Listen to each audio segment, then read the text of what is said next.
Hello दोस्तों, नमस्कार। आप सभी का स्वागत है। दोस्तों, इस वीडियो के अंदर हम बात करने वाले हैं रीट 2020 से सामाजिक अध्ययन के 1000 अति महत्वपूर्ण प्रश्न। और अगर आप रीट की तैयारी कर रहे हो सामाजिक से, तो इस वीडियो को पूरा देखिएगा, ध्यान से देखिएगा। वीडियो स्टार्ट करने से पहले आपसे रिक्वेस्ट है, अगर आपने अभी तक हमारे यूट्यूब चैनल को सब्सक्राइब नहीं किया तो सब्सक्राइब करके बेल आइकन के बटन को जरूर दबा लीजिए। और इसके साथ ही अगर आपको रीट से संबंधित notes, practice paper, model paper की ज़रूरत है तो आप बिल्कुल फ्री में प्राप्त कर सकते हो। नीचे टेलीग्राम ग्रुप का लिंक दिया हुआ है, वहाँ से आप ज्वाइन कर सकते हो।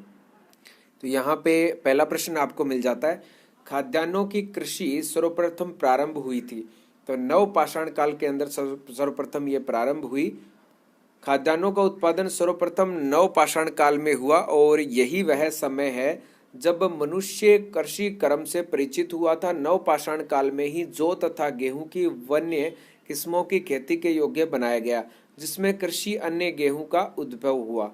भारतीय उपमहाद्वीप में कोलडीवा तथा मेहरगढ़ दो नवपाषाणिक ग्राम बस्तियां हैं जहां से चावल और गेहूं के स्पष्ट प्रमाण मिले हैं।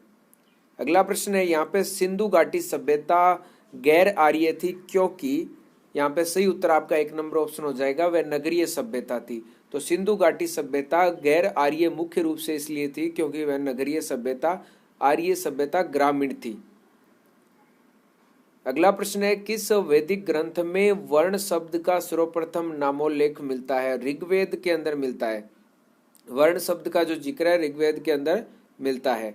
तो वर्ण शब्द का सर्वप्रथम जो उल्लेख है ऋग्वेद के अंदर मिलता है। ऋग्वेद में वर्ण शब्द रंग के अर्थ में, कहीं कहीं पर व्यवसाय चयन के अर्थ में प्रयुक्त हुआ है। आर्यों का जो गौर वर्ण है, दासों के कृष्ण वर्ण को कहा गया है। प्रारंभ में हम 3 वर्णों का उल्लेख पाते हैं, जिसे ब्राह्मण, क्षत्रिय और वैश्य। कालांतर में यह वर्ण चौथा शूद्र नाम से समाज में उत्पन्न हुआ और ऋग्वेद के 10वें मंडल के पुरुष सूक्त में सर्वप्रथम शूद्र शब्द मिलता है। और यहाँ चारों वर्णों की उत्पत्ति एक विराट पुरुष के विभिन्न अंगों से बताई गई है। अगला प्रश्न है, गौतम बुद्ध द्वारा अपने धर्म में दीक्षित किए जाने वाला अंतिम व्यक्ति निम्नलिखित में से कौन था? तो यहाँ पे सही उत्तर आपका 4 नंबर ऑप्शन आ जाएगा, सुभद्र। अगला प्रश्न है, अणुव्रत सिद्धांत का प्रतिपादन किया गया था। तो जैन धर्म के अंदर है अणुव्रत सिद्धांत का प्रतिपादन किया गया। जैन धर्म में पंच महाव्रत, अहिंसा, सत्य, ब्रह्मचर्य, अस्त्य और अपरिग्रह की व्यवस्था की गई है। जैन धर्म में गृहस्थों के लिए पंच महाव्रत अणुव्रत के रूप में व्यवहृत हुआ है, क्योंकि संसार में रहते हुए इन महाव्रतों का पूर्णतः पालन करना संभव नहीं है। इसलिए आंशिक रूप से इनके पालन के लिए अहिंसाणुव्रत, सत्याणुव्रत, आस्त्याणुव्रत, ब्रह्मचर्याणुव्रत और अपरिग्रह अणुव्रत। अगला प्रश्न है, कौटिल्य प्रधानमंत्री थे। कौटिल्य किसके प्रधानमंत्री थे? चंद्रगुप्त मौर्य के। तो चंद्रगुप्त मौर्य के जीवन निर्माण में कौटिल्य का महत्वपूर्ण योगदान था। वह इतिहास में विष्णुगुप्त तथा चाणक्य इन दोनों नामों से विख्यात थे। जब चंद्रगुप्त मौर्य भारत का एक क्षत्र सम्राट बना तो कौटिल्य प्रधानमंत्री, महामंत्री तथा प्रधान पुरोहित के पद पर आसीन हुए। वे राजनीति शास्त्र के प्रकांड पंडित थे। उन्होंने राजनीति शास्त्र पर अर्थशास्त्र नामक प्रसिद्ध ग्रंथ की रचना की और यह भारत में राज्य शासन के ऊपर उपलब्ध प्राचीनतम रचना है। अगला प्रश्न है, किस अभिलेख में रुद्रदामन प्रथम की विभिन्न उपलब्धियां वर्णित है? तो कौन सा ऐसा अभिलेख है? यहाँ पे आ जाएगा आपका ऑप्शन 1 नंबर, जूनागढ़। तो गुजरात का जो जूनागढ़ से रुद्रदामन का एक अभिलेख प्राप्त हुआ है और यह जिस शिला पर उत्कीर्ण है उस पर अशोक के 14 प्रज्ञापनों की एक प्रति तथा स्कंदगुप्त के 2 लेख भी खुदे हुए हैं। यह विशुद्ध संस्कृत भाषा और ब्राह्मी लिपि में लिखा गया है, जिसमें रुद्रदामन की वंशावली, विजयों, शासन, व्यक्तित्व आदि पर सुंदर प्रकाश डाला गया है। इस अभिलेख का जो मुख्य उद्देश्य सुदर्शन झील के बांध के पुनर्निर्माण का विवरण सुरक्षित रखना था। अगला प्रश्न है, प्रथम गुप्त शासक जिसने परम भागवत की उपाधि धारण की, तो वो कौन था? चंद्रगुप्त द्वितीय। अगला प्रश्न है, खजुराहो के मंदिर संबंधित है। तो हिंदू धर्म और जैन धर्म से संबंधित है खजुराहो के मंदिर। खजुराहो में 85 मंदिरों के निर्माण का उल्लेख मिलता है और ये मंदिर चंदेल शासकों द्वारा बनाए गए। वर्तमान में इनमें से 30 मंदिर ही शेष है और ये मंदिर वैष्णव, शैव, शाक्त और जैन धर्म से संबंधित है। अगला प्रश्न है, महाबलीपुरम के रथ मंदिरों का निर्माण किसने करवाया था? तो नरसिंह वर्मन के द्वारा निर्माण कराया गया था महाबलीपुरम के रथ मंदिरों का। तो इस शैली का जो विकास है पल्लव शासक नरसिंह वर्मन महामल के काल में हुआ और इसके अंतर्गत 2 प्रकार के स्मारक बने, जिसमें मंडप और एकाश्म मंदिर जिन्हें रथ कहा गया। और इस शैली में निर्मित सभी स्मारक मामल्लपुरम यानी महाबलीपुरम में विद्यमान है।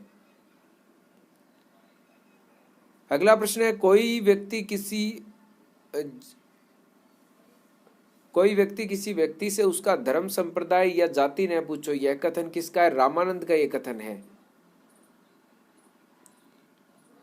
अगला प्रश्न है, निम्नलिखित में से किस युद्ध में एक पक्ष द्वारा प्रथम बार तोपों का उपयोग किया गया था? तो पानीपत के प्रथम युद्ध के अंदर सर्वप्रथम पानीपत की पहली लड़ाई में तोपों का प्रयोग हुआ। यह लड़ाई बाबर और इब्राहिम लोदी के मध्य 21 अप्रैल 1526 को संपन्न हुई। बाबर की तोपों का संचालन उस्ताद अली कुली एवं बंदूकचियों का नेतृत्व मुस्तफा ने किया। इस युद्ध में बाबर की सफलता का सर्वप्रधान कारण उसका विशाल तोफखाना था। अगला प्रश्न है, भारत के प्रथम गवर्नर जनरल कौन थे? लॉर्ड हेस्टिंग्स थे। 2 नंबर ऑप्शन आपका बिल्कुल सही हो जाएगा। तो वस्तुतः भारत का प्रथम जो गवर्नर जनरल है लॉर्ड विलियम बेंटिक था, किंतु यह विकल्पों में नहीं है, अतः विकल्प 2 सही होगा क्योंकि वारेन हेस्टिंग बंगाल का प्रथम गवर्नर जनरल था। 1773 ईस्वी के रेगुलेटिंग एक्ट के तहत इसके प्रशासनिक सुधारों के अंतर्गत हेस्टिंग ने सर्वप्रथम 1772 में कोर्ट ऑफ डायरेक्टर्स के आदेशानुसार बंगाल में द्वैध शासन की समाप्ति की घोषणा की और सरकारी खजाने का जो स्थानांतरण है मुर्शिदाबाद से कोलकाता कर दिया। वारेन हेस्टिंग्स का विचार था कि समस्त भूमि शासक की है और राजस्व सुधारों को व्यवस्थित करने के लिए उसने परीक्षण और अशुद्ध के नियम को अपनाया। परीक्षण और अशुद्ध के नियम को किसने? वारेन हेस्टिंग्स ने। अगला प्रश्न है आपका, अंग्रेजी भारतीय सेना में चर्बी वाले कारतूसों के चलने वाली एनफील्ड राइफल कब शामिल की गई? तो दिसंबर 1856 के अंदर शुरू की गई थी। 2 नंबर ऑप्शन आपका सही हो जाएगा। दिसंबर 1856 में सरकार ने पुराने लोहे वाली बंदूक ब्राउन बेस के सीन पर नवीन एनफील्ड राइफल के प्रयोग का निर्णय लिया और इसका प्रशिक्षण डमडम, अंबाला और सियालकोट में दिया जाना था। और इस नई राइफल में कारतूस के ऊपरी भाग को मुंह से काटना पड़ता था। अगला प्रश्न है, ब्रह्म समाज की स्थापना कब हुई थी? 1829 के अंदर हुई थी। राजा राम मोहन राय ने 20 अगस्त 1828 को ब्रह्म समाज के नाम से एक नई संस्था की स्थापना की। 1829 के अंदर है, जिसे आगे चलकर ब्रह्म समाज के नाम से जाना गया। और इस समाज में मूर्ति पूजा का विरोध किया और एक ब्रह्म की पूजा का उपदेश दिया। और यह ऐसे लोगों की जमात थी जो ईश्वर की एकता में विश्वास करते थे, मूर्ति पूजा अलग से करते थे। तो 20 अगस्त 1828 को ब्रह्म समाज की स्थापना हुई थी। अगला प्रश्न है, संविधान के अंतर्गत भारतीय लोकतंत्र के आदर्शों को हम कहाँ देखा करते हैं? प्रस्तावना के अंदर देख सकते हैं, जिसके अंदर भारतीय लोकतंत्र के आदर्शों की झलक में संविधान की प्रस्तावना मिलती है। प्रस्तावना के माध्यम से भारतीय संविधान का सार, अपेक्षाएं, उद्देश्य और उसका लक्ष्य तथा दर्शन प्रकट होता है। अगला प्रश्न है, सरकार की निम्न प्रणालियों में से किसमें द्विसदन पद्धति एक अनिवार्य लक्षण है? तो कौन सी हो जाएगी? संघीय प्रणाली के अंदर केंद्रित विधायिका 2 सदन वाली होती है। यहाँ निम्न जनता में जनता का प्रतिनिधित्व होता है निम्न सदन के अंदर, जबकि उच्च सदन में प्रांतों का प्रतिनिधित्व होता है। इसलिए संघीय शासन प्रणाली में द्विसदनीय पद्धति एक अनिवार्य लक्षण है। तो सबसे बड़ा विश्व का संविधान कौन सा है? भारत का संविधान है, जिसमें 395 अनुच्छेद, 12 अनुसूचियां और 22 भाग है। अगला प्रश्न है, मौलिक अधिकारों को भोगने के सुनिश्चित करने की जिम्मेदारी निम्नलिखित में से किसको सौंपी गई है? तो 1 और 2 दोनों यानी उच्च न्यायालय और उच्चतम न्यायालय।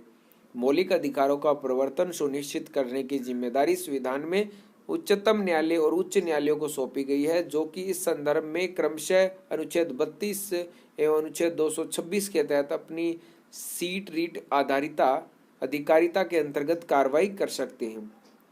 अगला प्रश्न है, यदि सरकार द्वारा राज्य नीति निर्देशक सिद्धांतों को लागू नहीं किया जा सकता तो एक नागरिक निम्नलिखित में से किसके पास जा सकता है? तो यहाँ पे से इनमें से कोई नहीं, यानी उच्चतम न्यायालय में भी नहीं जा सकता, मानव अधिकार आयोग में भी नहीं जा सकता, उच्च न्यायालय के अंदर भी नहीं जा सकता। यानी नीति निर्देशक तत्वों को लागू करना सरकार के हाथ में होता है। तो भाग 4 के तहत अनुच्छेद 36 से 51 तक वर्णित राज्य नीति निर्देशक तत्वों के अंतर्गत वे कल्याणकारी लक्ष्य रखे गए हैं जिनका उद्देश्य नागरिकों के सामाजिक और आर्थिक अधिकार और सुविधाएं उपलब्ध कराना है, परंतु ये नागरिकों को ऐसा कोई विधिक अधिकार उपलब्ध नहीं कराते जिनका उल्लंघन होने पर उपचार कराया जा सके। अर्थात संविधान के भाग 4 में वर्णित उपबंध न्यायालयों द्वारा परिवर्तनीय नहीं होंगे। अनुच्छेद 37 वस्तुतः ये संवैधानिक लक्ष्य हैं जिन्हें राज्य द्वारा पूरा किया जाना है। तो दोस्तों ये थे आपके लिए कुछ महत्वपूर्ण प्रश्न और इसका अगला पार्ट जल्दी आने वाला है। चैनल को जरूर सब्सक्राइब कर लीजिए, वीडियो को लाइक करें और शेयर जरूर करें। धन्यवाद। जय हिंद, वंदे मातरम।